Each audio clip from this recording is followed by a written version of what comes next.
Tanungin mo si Risa Ontiveros. Sino pa ang tatanungin Kasi natin? si Risa Ontiveros po ay isa sa mga pumirma ng BICAM. Oh, no!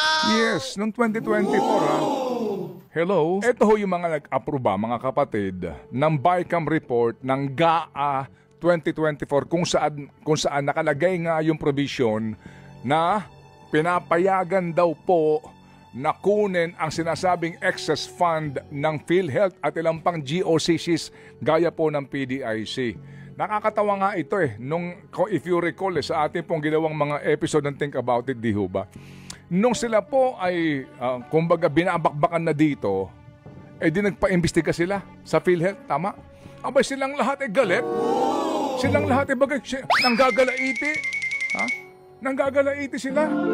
At sinasabi na, bakit daw pinakialaman, etc.